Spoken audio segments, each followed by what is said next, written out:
Bien, hermanos, en los últimos 5 sermones de esta serie hemos estado tratando con el tema del dominio propio y cómo podemos desarrollar esta virtud en la vida de nuestros hijos. Y la razón por la que nos hemos detenido tanto en esta virtud es por lo siguiente. Si no podemos desarrollar el dominio propio, tampoco podremos desarrollar ninguna de las otras características que conforman un carácter piadoso. Como decíamos en un sermón anterior, el dominio propio es la puerta de entrada de todas las otras virtudes que deseamos ver formadas y desarrolladas en la vida de nuestros hijos.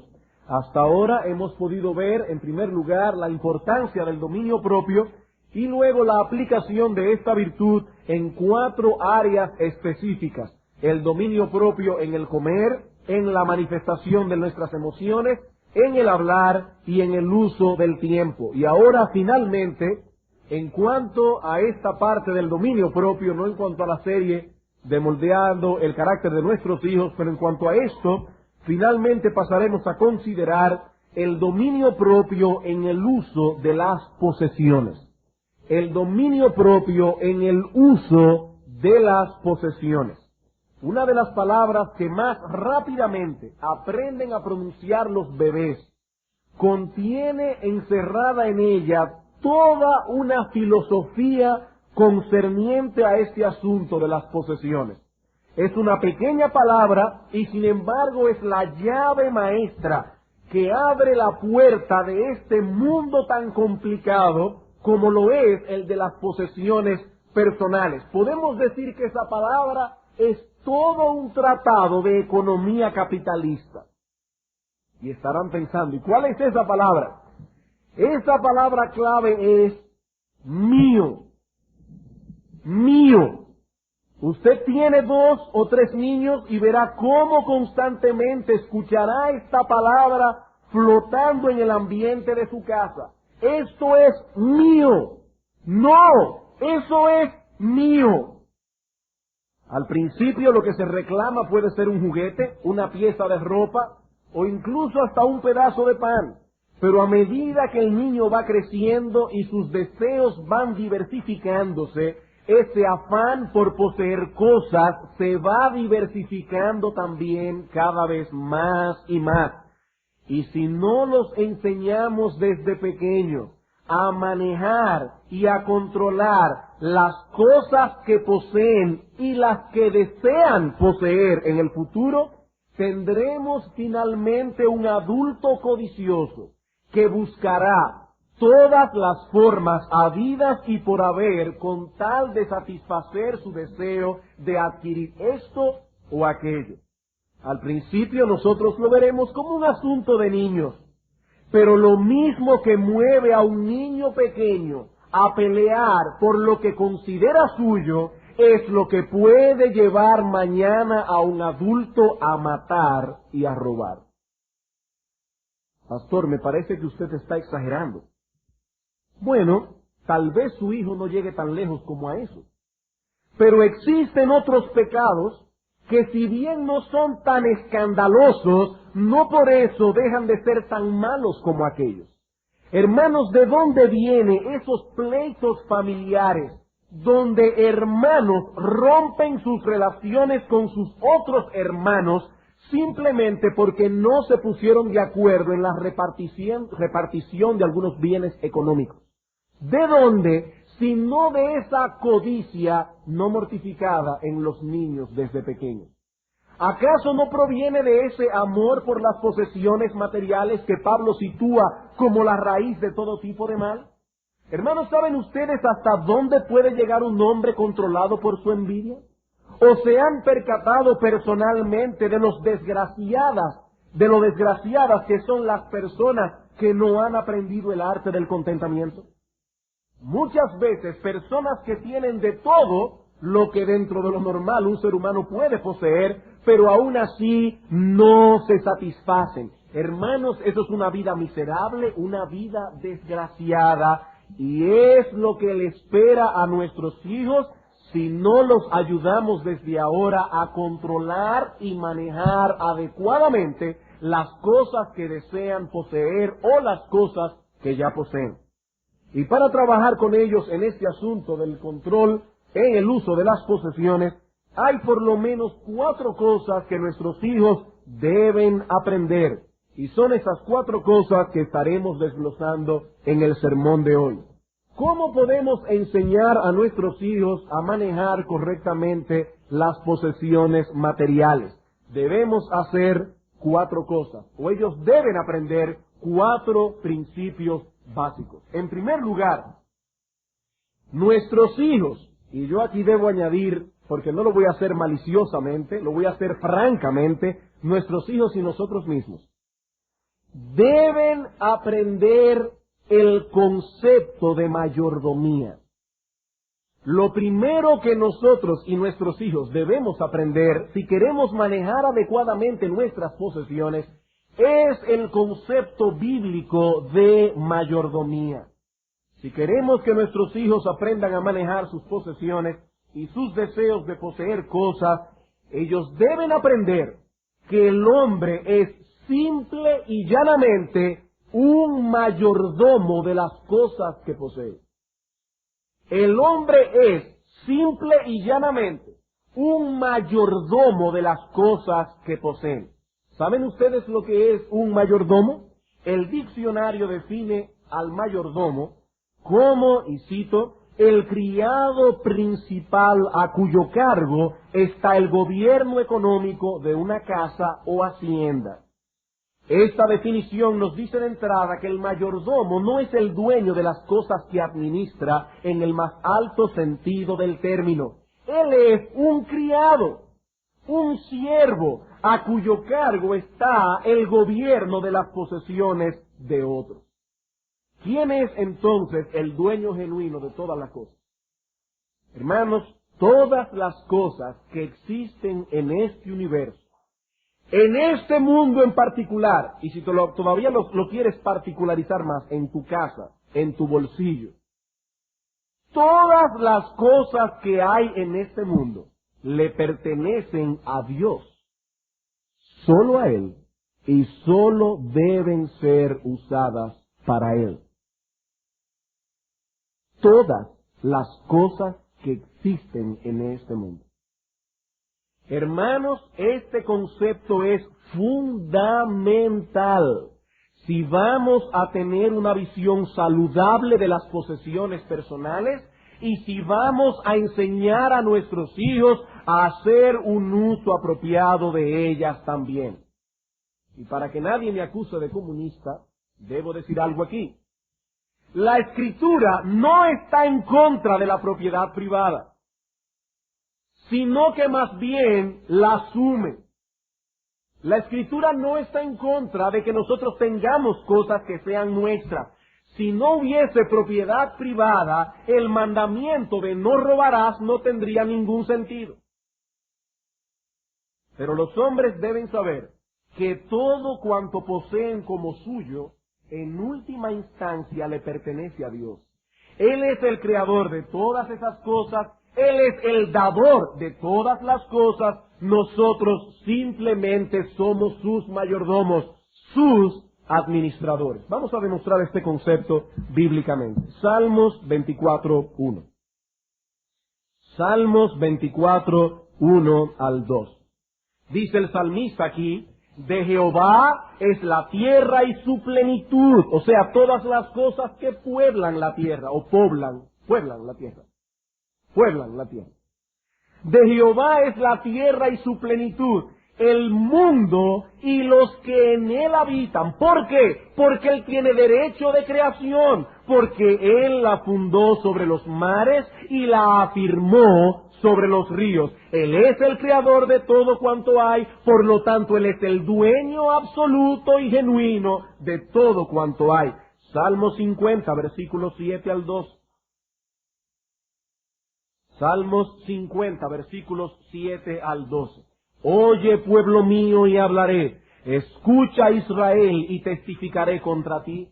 Yo soy Dios, el Dios tuyo. No te reprenderé por tus sacrificios, ni por tus holocaustos que están continuamente delante de mí. No tomaré de tu casa becerros, ni machos cabríos de tus apriscos. Noten que Dios ahí asume la propiedad privada. No tomaré macho de tus apriscos, no tomaré de tu casa becerros. ¿Por qué? Porque mía es toda bestia del bosque. Las dos verdades están aquí. Y los millares de animales en los collados. Conozco a todas las aves de los montes, y todo lo que se mueve en los campos me pertenece. Si yo tuviese hambre, no te lo diría a ti, porque mío es el mundo y su plenitud. La posesión más preciada de un hombre de campo son sus vacas, sus cabras, sus becerros, y Dios toca precisamente esta parte tan importante y dice, pueblo mío, todas esas cosas son mías. Mías. Salmos 89:11. Dice el salmista ahora, dando el testimonio que Dios ha dado antes, tuyos son los cielos, tuya también la tierra, el mundo y su plenitud, tú lo fundas. Hermanos, si Dios es el dueño y nosotros sus mayordomos, de esto se desprende que debemos usar esos bienes para promover sus deseos, no los nuestros. Él es el dueño. Nosotros simplemente somos sus administradores. De hecho, nuestra existencia misma le pertenece a Dios. No solo lo que poseemos es de Él, nosotros mismos somos de Él. ¿Qué dice el apóstol Pablo en 1 Corintios, capítulo 6, versículo 19 al 20? Hablando a los corintios acerca de un uso apropiado de los miembros que Dios mismo ha colocado en nuestro cuerpo. Dice él, ¿o ignoráis que vuestro cuerpo es templo del Espíritu Santo, el cual está en vosotros, el cual tenéis de Dios, y que no sois vuestros, no sois vuestros? Por tanto, dice aquí, porque habéis sido comprados por precio, y a un precio sumamente caro, la sangre de nuestro precioso Señor Jesucristo. Glorificad pues a Dios en vuestro cuerpo y en vuestro espíritu, los cuales ambos son de Dios. Ambos son de Dios. Vuestro cuerpo, vuestro espíritu, con todas las facultades que adorna vuestro cuerpo, con todas las facultades que adorna vuestro espíritu, ambos le pertenecen a Dios. Él tiene el derecho exclusivo de esas cosas. En el mismo 1 Corintios, en el capítulo 7, dice el apóstol Pablo, los versículos 22 al 23, porque en el Señor fue llamado, el que en el Señor fue llamado siendo esclavo, liberto es del Señor. Asimismo, el que fue llamado siendo libre, esclavo es de Cristo. Por precio fuisteis comprados, no os hagáis esclavos de los hombres. Fuisteis comprados por precio, son siervos de Cristo, no os hagáis esclavos de los hombres. Y en Colosenses capítulo 4, versículo 1, el apóstol Pablo recuerda a los amos que estaban en la iglesia de Colosas, que ellos también tenían un amo en los cielos, que ellos no eran libres. Como veíamos el domingo pasado, los esclavos no se pertenecen a sí mismos, ellos están a merced del amo, nada de lo que poseen realmente les pertenece. Y dice la Escritura que nosotros somos esclavos de Dios. Por tanto, ¿cuál es el principio general que debemos tomar en cuenta a la hora de usar nuestros bienes? El principio general, el que derivamos de las palabras de Pablo en Romanos capítulo 11, versículo 36.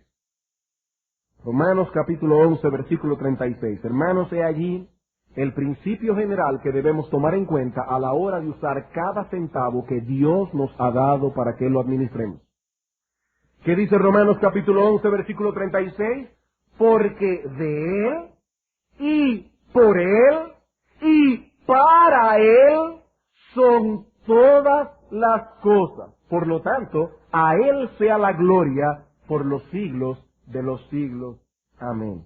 Por cuanto todo procede de Él, por cuanto todo es por causa de Él y pertenece a Él, todo ha de ser usado para promover su gloria en el mundo. Hermano, todo, sí, todo. Hermanos, ¿no dice la Escritura que debemos amar a Dios con todo nuestro corazón, con toda nuestra alma y con toda nuestra fuerza? ¿Y qué significa eso en un sentido práctico? Significa, escuchen esto con cuidado, que el único límite que tenemos en nuestro servicio a Dios es el límite de nuestras fuerzas, medios y oportunidades. Ese es el único límite, porque el texto dice, amarás al Señor tu Dios con todo tu corazón, con toda tu alma, con toda tu mente, con todas tus fuerzas. ¿Cuál es el único límite? Hasta donde lleguen esas fuerzas. No podemos servir y amar a Dios con lo que no poseemos, pero debemos hacerlo con todo cuanto tenemos y hacemos. Pablo nos dice que hasta el comer y el beber debemos hacerlo para la gloria de Dios. Y en Colosenses 3:23 nos dice que todo cuanto hagamos debemos hacerlo de corazón como para el Señor y no para los hombres. Así que a la hora de hacer uso de esas posesiones que Dios nos ha dado para que las administremos, debemos tener cuidado de hacerlo en el contexto de aquellos principios que Dios ha dejado establecido en su palabra. Algunos pueden estar sintiendo cierta aprensión al escuchar estas cosas. Pero hermanos, yo no he venido aquí a decirles mi parecer acerca de esto. Yo he venido simplemente como un portavoz de lo que Dios dice en su palabra. Usted tiene dos opciones.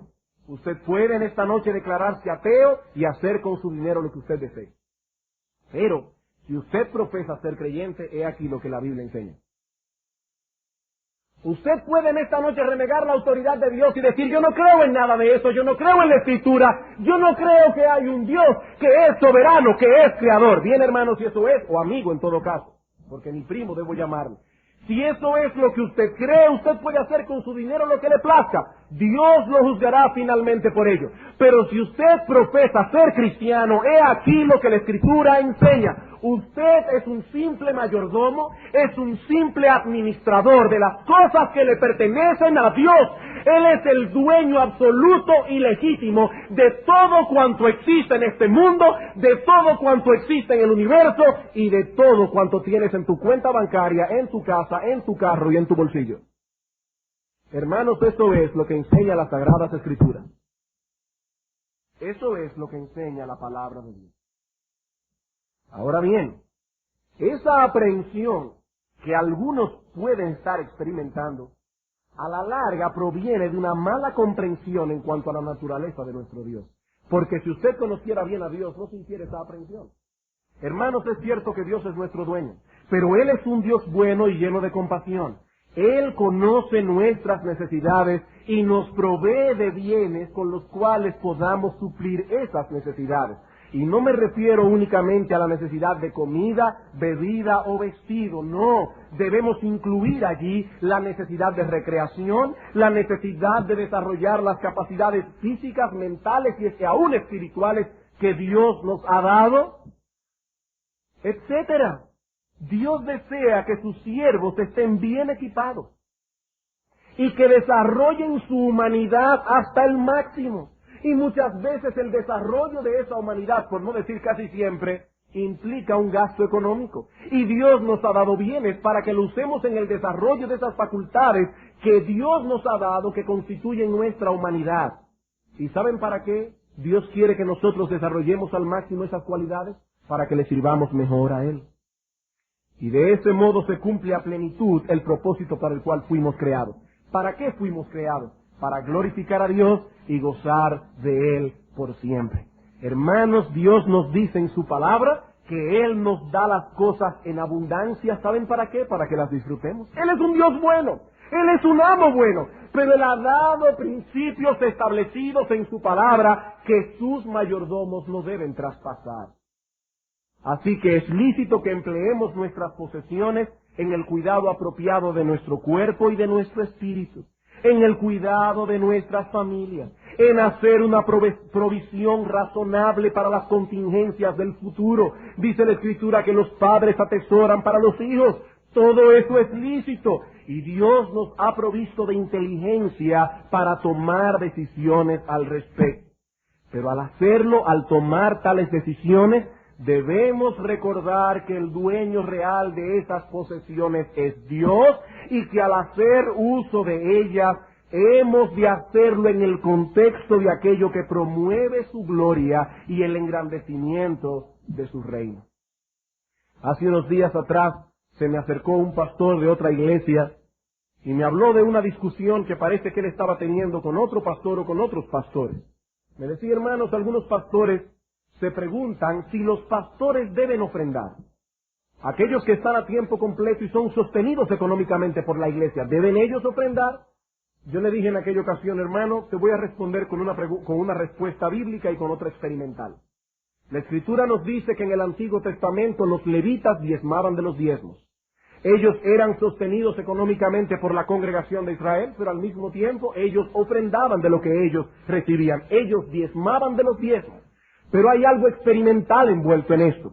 Hermano, dice la Escritura que el ofrendar es un privilegio, que el dar dinero para la obra de Dios es un privilegio. Y yo le dije, hermano, ¿por qué tú me quieres privar a mí de ese privilegio? Dice la Escritura, gracias a Dios por su don inefable. Decirle a un pastor que él no debe ofrendar es quitarle un gran privilegio que Dios le ha dado. Hermanos, dar de nuestros bienes para la obra de Dios es un privilegio que Él nos da.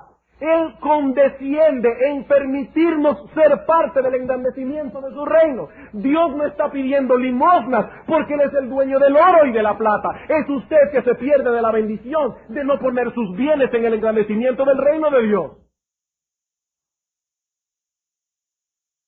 Me voy a permitir citar aquí un extracto de un tratado escrito por un gran teólogo y hombre de Dios del siglo pasado llamado Robert Dabney, titulado Principios Cristianos de Economía. Es un tratado sumamente interesante, que nos da una visión muy adecuada de cómo los cristianos deben gastar su dinero. Hermanos, es penoso cómo algunos cristianos piensan que su dinero le pertenecen y que tienen derecho a gastarlo en lo que sea, incluyendo en cosas lujosas superfluas, cuyo dinero pudo haber sido empleado en el engrandecimiento del reino de Dios. Hay principios bíblicos que regulan nuestro gastar. Y a la hora de gastar nuestro dinero, tenemos que hacerlo en el marco de lo que Dios ha dicho en su palabra. Porque Él es el dueño de todo cuanto existe. Y hermanos, es penoso que nosotros seamos cristianos para algunas cosas y paganos para otras. No, hermanos, nosotros tenemos un amo en los cielos. Él es el dueño nuestro, Él es el dueño de nuestra alma, Él es el dueño de nuestro cuerpo, Él es el dueño de nuestras posesiones y hay principios claramente establecidos en la palabra de Dios con respecto al uso de nuestras posesiones. Y dice este teólogo Robert Dabney algo que es muy apropiado para nosotros hoy. En una palabra, dice él, es correcto gastar en nosotros mismos todo lo que nos califique para servir a Dios con mayor eficiencia. Esto es estrictamente gastar la propiedad de Dios en su propio servicio. Y ahora él añade, si se nos pregunta si esta admisión puede extenderse a la inversión de lujos artificiales y refinamientos costosos de la vida elegante, una respuesta hay para esa pregunta. ¿Puede encontrarse algo en lo que esto nos hace siervos de Dios más eficientes? ¿Promueven estas cosas la salud? Dice él, no, la debilitan. ¿Cultivan la mente? No, la empequeñecen. ¿Promueve la alegría? No, por el contrario, son mucho más fructíferos en preocupaciones y envidias insignificantes. ¿Promueven la humildad, la mente espiritual que son esenciales para nuestra utilidad? ¿O no? Dice él. Que una conciencia honesta responde estas preguntas y entonces hallará la respuesta para la otra.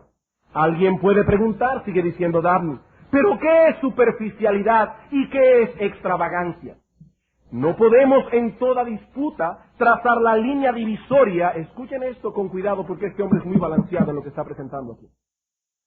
No podemos en toda disputa trazar una línea divisoria entre las comodidades admisibles de la vida y la extravagancia pecaminosa con una regla general que se ajuste a cada caso particular. Eso casi es imposible, dice él.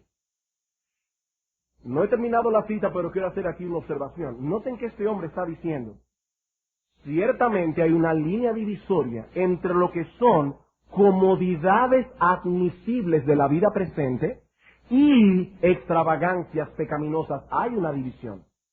Pero es casi imposible trazar una regla general que incluya a todo el mundo dentro de esa división. ¿Por qué? Porque lo que para algunos es un lujo, para otros no lo es. No es tan fácil poder trazar, de hecho no que no es tan fácil, es que es imposible trazar esa línea divisoria, y ciertamente existe tal línea. Voy a demostrarlo con un texto bíblico antes de terminar esta cita de Dabney. En 1 Timoteo capítulo 2, en 1 Timoteo capítulo 2, versículo 9, dice lo siguiente. Hablando del atavío que deben usar las mujeres en la iglesia, un texto que probablemente ampliaremos la semana próxima porque estaremos tratando acerca de cómo cultivar la pureza en nuestros hijos. Dice aquí en el versículo 9, asimismo, dice el apóstol Pablo, quiero que las mujeres se atavíen. Y esa palabra significa adorno. Pablo dice, cuando venimos a la iglesia a adorar a un Dios de orden, yo no quiero que las mujeres vengan hechas un caos, porque de esa manera no estarían adorando al Dios de orden. Pero una cosa es venir bien arregladas a la iglesia, otra cosa es venir a la iglesia hecha un arbolito de Navidad. Dice el apóstol Pablo aquí, que las mujeres se adornen, sí, pero ¿cómo? Con ropa decorosa, con pudor y modestia, no con peinado ostentoso, ni oro, ni perlas, ni vestidos costosos. En otros momentos hemos hablado de este texto en la Escritura y hemos dicho claramente que aquí Pablo no está dando una prohibición absoluta del uso de tales metales. Lo que el apóstol Pablo está criticando aquí es la inversión desmedida en tales cosas, como si tales cosas constituyeran el adorno de una mujer. Ah, no, hermano, pero fíjese, yo ese anillo de brillantes lo compré como una inversión. ¿Y por qué su mujer lo usa entonces? Si usted lo compró como una inversión. Hermanos, el apóstol Pablo está diciendo aquí, mucho cuidado, hermanos. Mucho cuidado. En la iglesia hay hermanos pobres. Si usted no puede venir a la iglesia a romperle el ojo a los hermanos. Y eso es lo que el apóstol Pablo está diciendo aquí. Yo quiero que las mujeres vengan adornadas. Él está reconociendo ese deseo lícito que tiene toda mujer de arreglarse. Y ese deseo de la mujer, y que también está en el hombre en cierto contexto, no solo llega a la apariencia personal, llega también aún a la casa. Y digo eso, hermanos, porque después van a estar juzgándose unos a otros, porque el hermano tal tiene un adorno aquí, un adorno allí, eso no es necesario. Bueno, hermanos, si ese hermano puede comprar ese adorno y ese adorno alegra su ambiente y le cae bien, aquí no estamos hablando de eso. Aquí estamos hablando de extravagancias pecaminosas. Pero sigue diciendo David, no es del todo necesario trazar tal línea. Todo lo que se necesita es establecer en las conciencias de los hombres principios sanos sobre este tema, y en sus corazones el amor supremo a Dios. Luego, las particularidades tendrán fácilmente cuidado de sí mismas. Es decir, esos detalles particulares irán cayendo en su propio lugar. Pero hermanos, a la hora de gastar nuestro dinero debemos reconocer que Dios es el dueño y que hay que tener mucho cuidado en la forma en que empleamos ese dinero. Mucho cuidado, porque Dios ha dejado principios en su palabra. Y si queremos ayudar a nuestros hijos a hacer un uso apropiado de las posesiones, lo primero que debemos hacer es establecer en sus mentes este concepto de mayordomía. Lo que tenemos le pertenece a Dios, en última instancia, nosotros simplemente lo administramos. Y antes de pasar al próximo punto, debo hacer una advertencia. Porque en nuestra iglesia hay hermanos de todos los niveles sociales, y eso es una gran bendición, hermanos. Porque una iglesia nuevo testamentaria está compuesta por personas que vienen de diferentes lugares, de diferentes trasfondos, de diferentes contextos, y se aman unos a otros y se sirven unos a otros. Los ricos no miran con soberbia al pobre, los pobres no miran con recelo al rico. Eso no es una iglesia de Cristo. Pero dado que en esta iglesia hay de todo y para todos, quisiera hacer una advertencia. Hermanos, estas cosas que hemos dicho deben servirnos para que cada cual se juzgue a sí mismo, no para que juzgue a los demás. Para que cada cual se juzgue a sí mismo. Algunas personas han sido sobreabundantemente bendecidas por Dios con posesiones materiales y otros no. Y lo que puede ser un lujo para unos, no lo es para otros. Es por esto en parte que no podemos dar una lista de esto sí y esto no, que supla para todos. Pero estos principios podrán ayudar a aquellos que tienen un deseo genuino de ser buenos administradores de las cosas que Dios nos da. Porque a los que han hecho de sus posesiones un Dios, ni esos principios, ni 50 principios más lo van a librar de su idolatría. Por eso es que la Escritura dice constantemente: al que tiene oídos para oír, oiga, porque hay personas que no tienen oídos para oír, y no importa cuántos principios de la palabra de Dios se desarrollen, ellos seguirán haciendo con su dinero lo que les da la gana.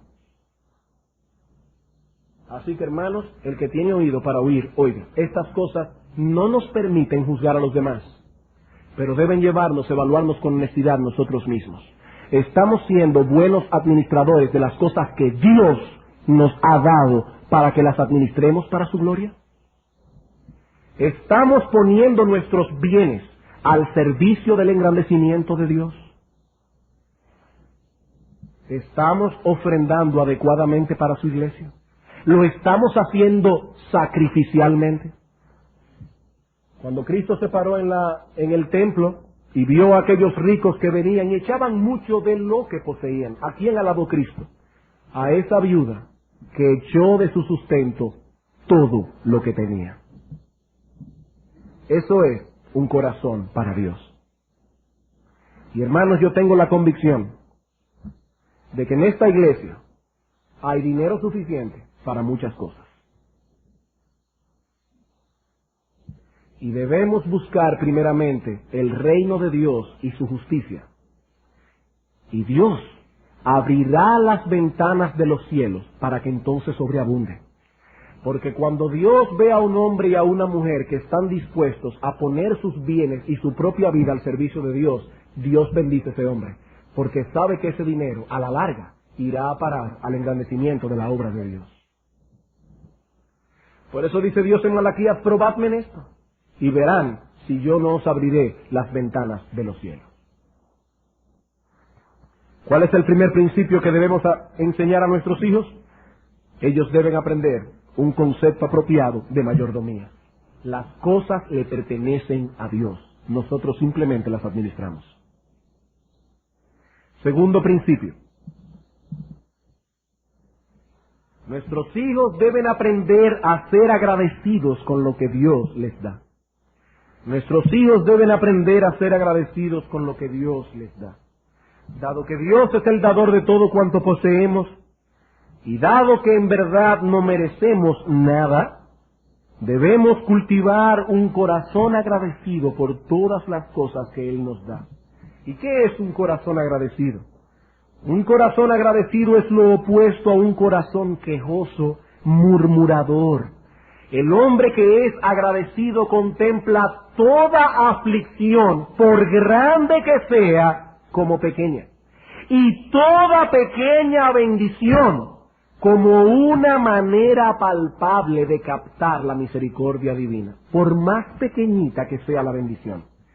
Y la razón por la que debemos cultivar ese espíritu de gratitud en nuestros hijos es doble.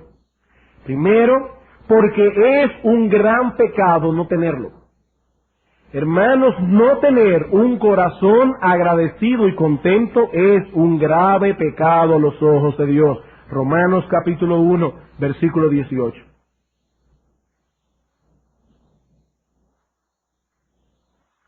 Romanos capítulo 1, versículo 18. Dice el apóstol Pablo aquí: porque la ira de Dios se revela desde el cielo contra toda impiedad e injusticia de los hombres que detienen con injusticia la verdad. ¿Y cómo se manifiesta esa injusticia? Versículo 21.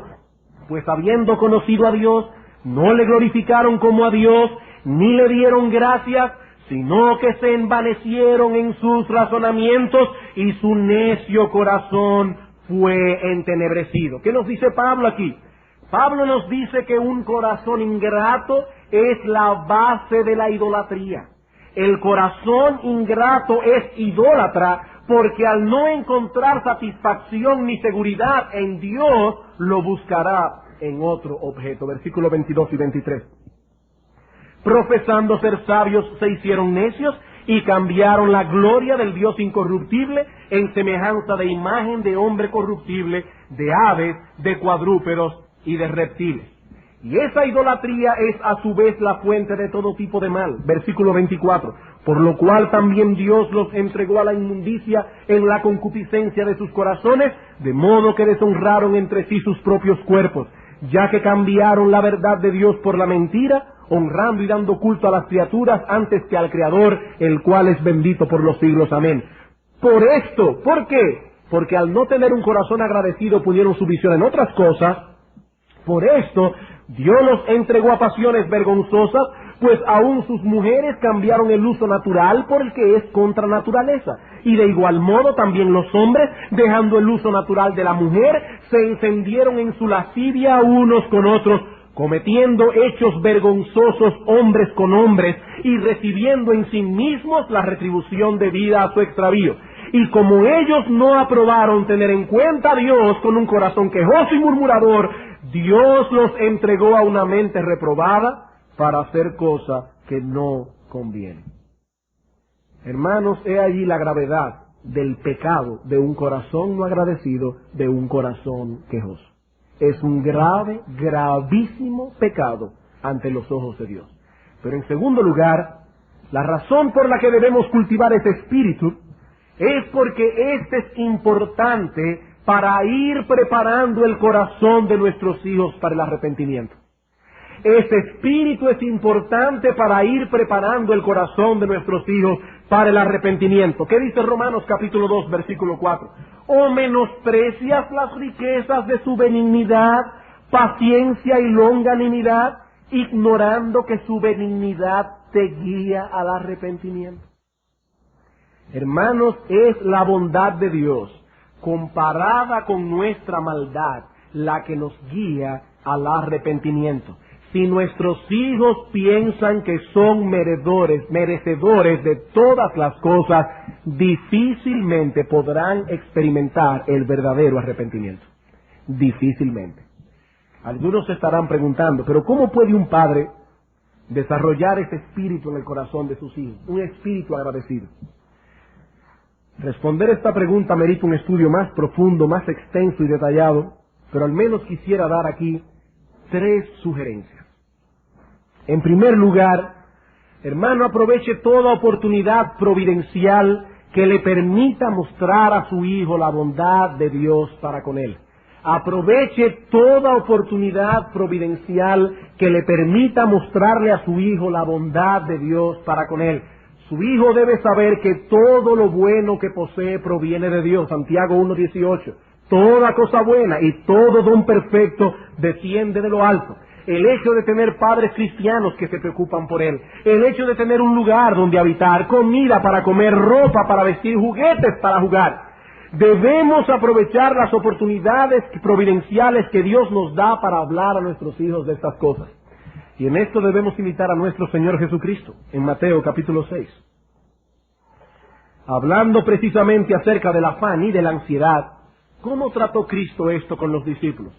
Aprovechó la oportunidad providencial que encontró al observar las aves del cielo y al observar los lirios del campo. Y el Señor utilizó esas cosas que los rodeaban en ese momento para llevar al corazón de los discípulos un corazón agradecido por esas cosas.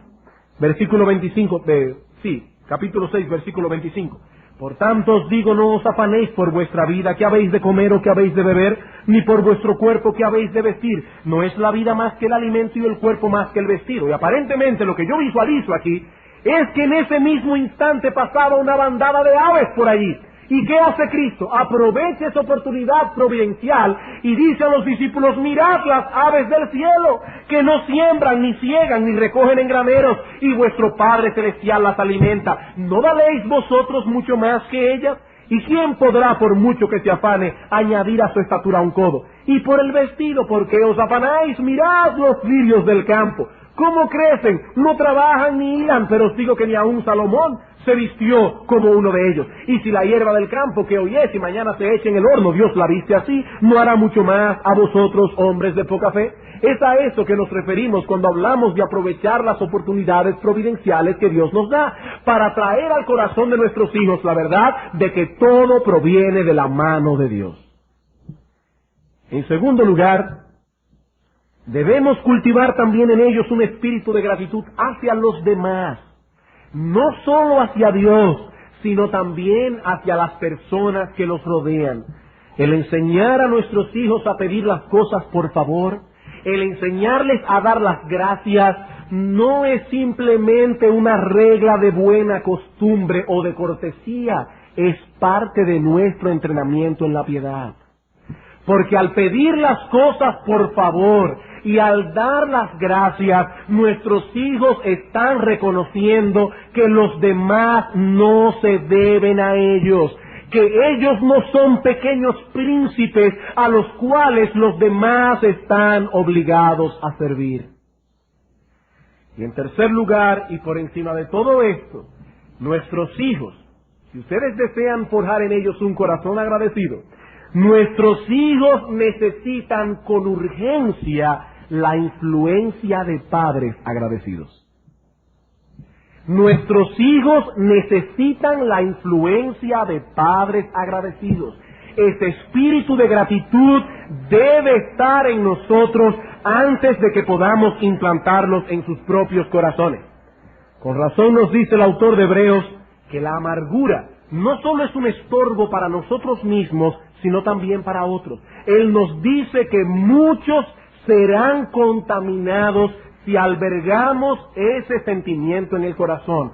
La amargura es una enfermedad contagiosa. Y al igual que ocurre con las enfermedades infecciosas, los que más peligro correrán serán aquellos que están más cerca de nosotros. ¿Y quiénes son? Nuestro cónyuge, pero sobre todo nuestros hijos. Porque al menos nuestro cónyuge se espera que sea maduro y que pueda sobrellevar la amargura del corazón de su esposa o de su esposo, aunque muy difícil. Uno no se deje contaminar estando al lado de alguien amargado. Pero hermanos, los que menos defensa tienen contra esa enfermedad infecciosa son nuestros hijos. Y por el contrario, nada fomenta más el espíritu de gratitud en un niño que la diaria contemplación de ese espíritu que brota de la piedad de su padre y de su madre. Esos padres usualmente tienen un motivo para adorar a Dios y darle gracias. Usualmente se encuentran expresando esa gratitud, como decía el hermano Marcos, a través de cánticos de alabanza, no solamente cuando están aquí. Hermanos, ¿qué piensan ustedes que ven nuestros hijos cuando nos ven a nosotros los 6 días de la semana con un espíritu quejoso en la casa porque no tenemos esto, porque no tenemos aquello, y luego venimos a la iglesia cantando a Dios? Te damos gracias, Padre, por cuanto bien nos das. Y el hijo mirando así, extrañado. Hermanos, nuestros hijos serán influenciados por ese espíritu de gratitud.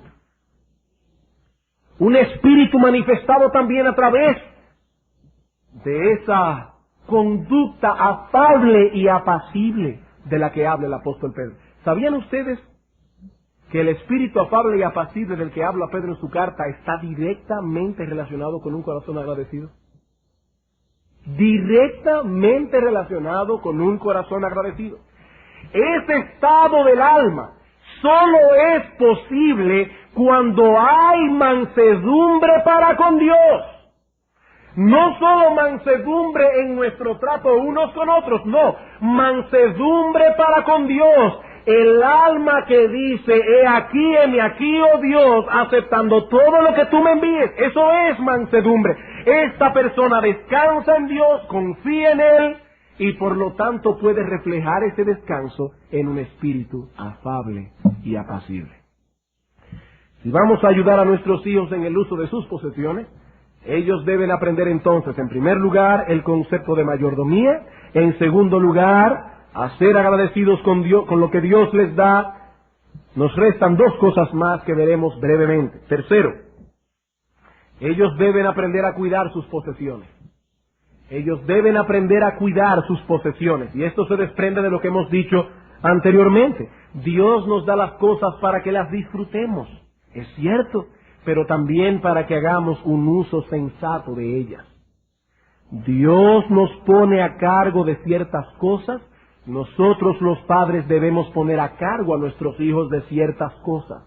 Ellos tienen su habitación, ellos tienen su ropa, ellos tienen sus juguetes y otras posesiones que son más difíciles de clasificar, como sus útiles escolares, en otros casos sus instrumentos musicales, etc. Ellos deben esforzarse por mantener esas cosas en buen estado, por cuidarlas. Debemos aplicar con ellos el mismo principio, claro, siempre conforme a la edad, pero debemos aplicar con ellos el mismo principio que encontramos en la parábola de los talentos. ¿Qué dice el Señor Jesucristo allí? Has sido fiel en lo poco, te voy a confiar lo mucho. Y hermanos, ese mismo principio debemos aplicarlo con nuestros hijos. Pero digo conforme a su edad, porque usted no puede tomar a su hijo de 6 meses que ha estrellado un juguete que le dieron y decirle 1 año sin comprarte ningún juguete porque no has aprendido todavía a cuidar tus cosas. Hermano, es un niño de 6 meses que todavía no ha aprendido a tener control sobre sus músculos. Pero estamos hablando de un niño que ya tiene capacidad para hacer su cama, para recoger sus juguetes, para mantener su habitación en orden. No, hermano, lo que pasa es que yo tengo un servicio que hace eso. Hermano, les repito lo que le decía la semana pasada, están malcriando a sus hijos. El que tengan un servicio en su casa no elimina la responsabilidad que tienen sus hijos de hacer la cama. No, pero es que él es un varoncito. Sí, precisamente mañana es ese mismo varoncito que va a volver loca a la esposa dejando el zapato en la sala, la media en el baño. ¿Por qué? Porque no ha sabido tener orden. Porque no lo criaron en ese contexto. Y nosotros debemos criar a nuestros hijos para que aprendan a cuidar sus cosas. Y en la misma medida en que nosotros veamos responsabilidad en ellos cuidando sus cosas, en esa misma medida continuaremos comprándole cosas. Y ellos se darán cuenta de que son ellos mismos que nos van a decir a nosotros cuándo están preparados para tener cosas más caras a su cargo. El mismo principio, ellos deben aprender a cuidar sus cosas. Y finalmente, ellos deben aprender a controlar el deseo de poseer más. Ellos deben aprender a controlar el deseo de poseer más. La Biblia tiene 2 nombres muy definidos para ese deseo. Le llama codicia y le llama avaricia. Ese deseo de poseer más que no nos permite disfrutar ni ser agradecidos con lo que tenemos ahora. Y la Escritura nos manda a trabajar, a esforzarnos por debilitar esa raíz pecaminosa de la que nace el descontento, la envidia y la amargura de corazón. Colosenses capítulo 3, versículo 5. Haced morir pues lo terrenal en vosotros, fornicación, impureza, pasiones desordenadas, malos deseos. Y el texto griego dice, y especialmente la avaricia, que es idolatría. Entre todos esos pecados, dice el apóstol Pablo, haced morir sobre todo la avaricia, que es idolatría. Hebreos capítulo 13. Hebreos capítulo 13, versículo 5. Sean vuestras costumbres sin avaricia, contentos con lo que tenéis ahora. No con lo que yo quisiera tener mañana. Aquí dice contentos con lo que tenéis ahora. Pero debo aclarar algo aquí. No es pecaminoso en sí mismo el deseo de poseer algo. Los budistas enseñan que el estado más feliz es el nirvana. ¿Y cuál es el nirvana? Es ese estado donde ya yo no deseo nada más. Pero hermanos, eso es deshumanizarse. Porque Dios nos creó con la capacidad de desear más. Ese deseo en sí mismo no es pecaminoso. Pero una vez ese deseo ha minado nuestra capacidad de estar contentos con lo que tenemos ahora, ese deseo se ha convertido en avaricia. Voy a repetir eso otra vez. El deseo en sí mismo no es pecaminoso. Usted puede desear tener un carro que no suene tanto y tener uno mejor. Usted puede desear tener un carro mejor. Usted puede desear un empleo mejor, un sueldo mejor, una mejor vivienda. Usted puede desear eso. Y si tiene las posibilidades dentro de lo que es lícito, úsela porque Dios se lo ha dado. Pero hermanos, una vez ese deseo ha minado nuestra capacidad de estar contentos con lo que tenemos ahora, ese deseo se ha convertido en una maldición. Es un pecado contra la soberanía de Dios. Hermanos, esto es serio. La Biblia le llama eso avaricia, la Biblia le llama codicia, y dice la Escritura que debemos mortificar ese pecado que hay y reside en el alma. Así que, hermanos, cuidado con educar a nuestros hijos en el contexto de la codicia. Nuestros hijos deben recibir las posesiones dosificadas, de acuerdo a lo que cada uno de ellos debe manejar. Hermano, no puede ser que sean únicamente nuestras posibilidades económicas las que determinen lo que le vamos a comprar a nuestros hijos. Hay que tener sensatez para darle cosas a nuestros hijos. Esas posesiones deben dárseles dosificadas aunque seas millonario. Porque le vas a hacer un daño, le vas a alimentar su deseo de tener más y más y más. Una familiar mío, quien es muy rica, me decía hace unos meses atrás, quizás unos 2 años atrás, la tristeza que ella sintió un día de Navidad. Le compró a sus hijos cuantos juguetes pueden habérsele comprado a un niño en Navidad. La piscina de la Barbie, 10 Barbie, yo no sé cuántas cosas más, Nintendo. Y después que los niños abrieron regalo por regalo, uno por uno, la pregunta de ellos fue, ¿y no hay más? Hermanos, ¿saben lo que dice la Escritura? Tenemos una sanguijuela adentro que dice, dame más, dame más, dame más. Y mientras más le das a tus hijos, más te alimenta la sanguijuela y con más violencia dicen, dame más, dame más, dame más. Hermanos, cuidado con alimentar ese deseo codicioso que existe en nuestros hijos a su nivel.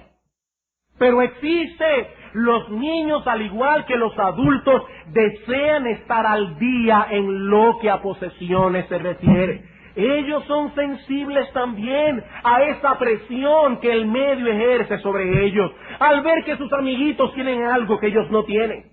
Sobre todo porque los publicistas se encargarán de crear esa necesidad en ellos a través de los medios de comunicación. Y cuando ellos ven este juego en el telecable, ¡wow! Son magos para crear necesidades en el hombre. Y si lo que está de moda es Batman, allí estamos nosotros poniendo a nuestros hijos al día con todo lo de Batman. Pero entonces vienen unas semanas después las tortugas ninjas a guardar todo lo de Batman y a traerle todo lo de las tortugas ninjas. Pero entonces luego viene la sirenita y luego viene ya no sé cuántas cosas más. Y allí estamos nosotros poniendo al día a nuestros hijos, poniendo al día a nuestros hijos. Hermanos, yo no estoy diciendo con esto que vamos a mantener a nuestros hijos en la era del Capitán Marte. Oye, pero aquí hay algunos hermanos de cierta época. Yo pensé que solo algunos iban a reír.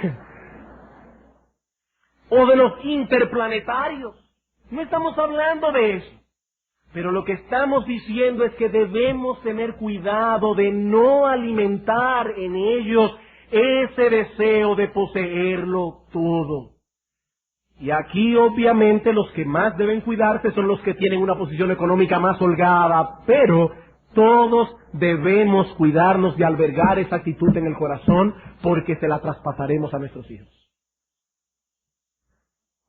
Y aún usted tenga medios económicos, para darle a su hijo lo que él quiere mañana mismo, cuando él le manifieste su deseo, le vas a decir, papito, mami, vamos a orar al Señor.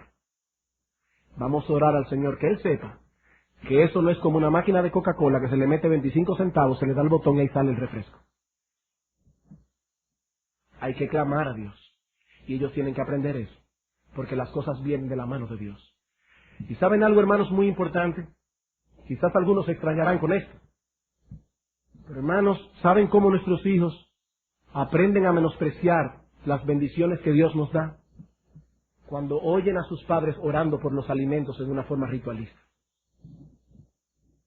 Nuestros hijos nos oyen diariamente dando gracias por los alimentos.